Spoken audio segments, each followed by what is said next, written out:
What is up, guys? Rikakis here, and these are my first impressions of the M60-E4, the new light machine gun added to Battlefield 4 for the second Assault DLC out first on Xbox One. So the first thing you're going to see in this gameplay is me figuring out that this gun does not have a bipod. It does not come with any attachments, and that includes a bipod, which most other LMGs come with. So you're going to be at a disadvantage there. Now, you actually don't unlock the bipod for quite a while, so expect to have to stay mobile with this gun. Now, when I started out with this gun, I was not a huge fan. Now, that's probably due to the iron sights, which are atrocious. They are really obstructive iron sights, I find. Luckily, after only 10 kills, you will get the holographic sight, which is a massive improvement. Now, this gun is still going to have a decent amount of recoil, until you get the Stubby Grip. Now, the Stubby Grip does have a noticeable difference, and I would say that it does help, but the recoil in this gun is pretty substantial. However, it's recoil and also aimed inaccuracy. Like with the LMGs, they don't just have the same aimed accuracy as, let's say, the assault rifles, and it puts you at a huge disadvantage because when you aim at a guy and you start shooting, you literally, if you go fully automatic, start shooting around the guy, and it's kind of ridiculous, but it's just a factor we're going to have to deal with. So I would recommend against putting something like a muzzle brake on this gun. Like, I tried it with a muzzle brake, and it did help in like close medium range, but you want that aim down sights accuracy. You want your bullets to go where you're aiming, so expect to burst fire quite a bit with this gun. However, again, I didn't really enjoy this gun too much when I first started. However, it grew on me because, you know, one of the reasons I did end up kind of enjoying this gun is that it does really high damage.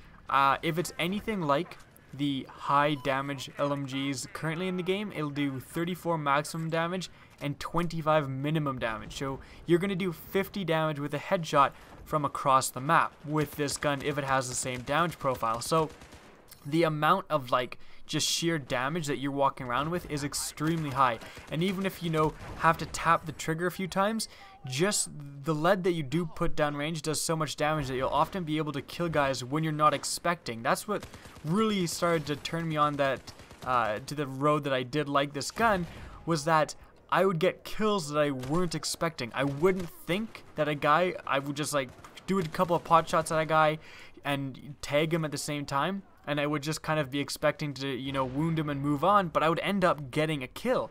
And that's a definite huge plus for this gun, is that the sheer damage you're doing, 100 rounds of Scar H damage, that it is really a potent combination. Now again, with no bipod, having to stay on the move, you are definitely going to have to play a little bit more cautious with this gun. It has a pretty slow fire rate, and so, you know, up close, it is not the greatest gun in the game. So again, play a little bit more cautious, try to focus your abilities towards, I don't know, choke points and stuff, try to stay maybe in the outskirts of the map, and really avoid places that you can get close quarters, because the fire rate, even though it does quite a lot of damage, the fire rate just isn't high enough to be able to compete with anyone with like an AEK or even an MX4. So in short, the overview of this gun, didn't like it at first. You're really gonna have to get used to having no bipod and also terrible iron sights, but really quite quickly you do unlock the Stubby Grip and the hollow sight, which is a pretty decent sight.